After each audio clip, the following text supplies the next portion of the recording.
Bienvenue dans Nouveau Modèle, le podcast sur la mode responsable et engagée. Je suis Chloé Cohen, je suis journaliste et aujourd'hui vous écoutez le 4e épisode de la série Une mode meilleure pour un monde meilleur. J'ai pensé cette série de 9 épisodes comme un guide pratique pour vous accompagner à n'importe quel moment de votre réflexion et de votre transition vers une mode plus responsable. Pour réussir sa transition vers une mode plus durable, il faut être capable de reconnaître une marque engagée. Et avec le greenwashing, les labels, les nouvelles matières, ça n'est pas évident. Mais laissons ces notions de côté, nous y reviendrons dans les prochains épisodes. Alors qu'appelle-t-on une marque responsable ? Il n'y a pas de définition officielle. Donc tout d'abord, il faut établir sa propre liste de critères. C'est une liste faite en fonction de ses valeurs, de son budget, de son mode de vie. Est-ce que pour vous, ce qui est important, c'est qu'un vêtement soit vegan ? Est-ce que la matière doit être naturelle plutôt que synthétique ? Est-ce qu'il doit être made in France ? Est-ce que les labels vous rassurent ?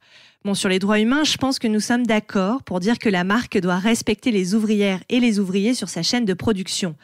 Mais pour le reste, on a toutes et tous des engagements différents. À nous d'établir cette grille de critères. Elle vous aidera à faire des choix plus conscients. Sinon, plus globalement, une marque responsable, c'est une marque qui respecte la planète et les humains. C'est une marque qui ne produit pas trop, qui fait soit de la précommande pour éviter le surplus en produisant que ce qui a été commandé, ou qui produit en petite quantité sans lancer de nouvelles collections toutes les semaines. Pour ça, il suffit souvent de regarder le nombre de vêtements ajoutés dans la section nouveautés.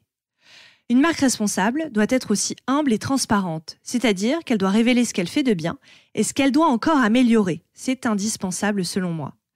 Et surtout, n'hésitez pas à lire les étiquettes des vêtements, c'est tellement important. Où le produit a-t-il été fabriqué ? Pourquoi ce pays ?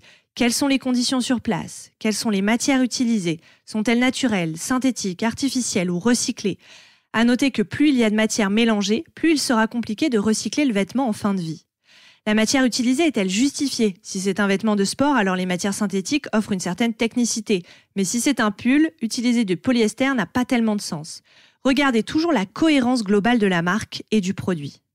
Et pour vous aider à y voir plus clair, vous pouvez télécharger l'application Clear Fashion, surnommée le Yuka de la mode. Cette application attribue des notes aux marques en fonction de critères environnementaux, sociaux, de santé, de respect des animaux et de durabilité. Grâce à l'application, vous pouvez aussi scanner le code barre de vos vêtements pour découvrir ce qui se cache derrière l'étiquette. C'est un très bon outil pour reconnaître une marque responsable. Pour finir, j'aimerais aussi vous parler rapidement de comment mieux acheter.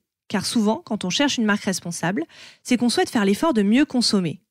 Avant d'acheter, il est essentiel de se demander si je vais porter le vêtement. Donc on prend le temps, on essaie de le visualiser avec les autres pièces de sa garde-robe, on attend quelques jours avant de passer à l'acte pour distinguer les envies passagères, les achats compulsifs des achats qui ont vraiment de l'importance.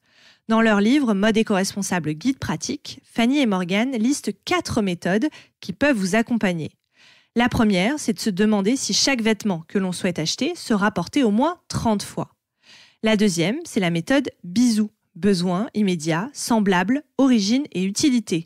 En gros, il faut se demander si j'ai besoin du vêtement, si je ne l'ai pas déjà dans mon placard, si je ne peux pas attendre quelques jours avant de me décider et si j'ai toutes les informations nécessaires sur sa fabrication.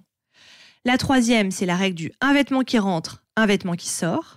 Et enfin, la méthode du « avec quoi je vais le mettre », c'est-à-dire se demander si le vêtement peut être porté avec au moins 3 tenues différentes. Voilà, dans les grandes lignes, quelques astuces pour mieux acheter et pour reconnaître une marque transparente et responsable. Et je vous donne rendez-vous très bientôt pour le prochain épisode afin d'apprendre à reconnaître un vêtement de qualité.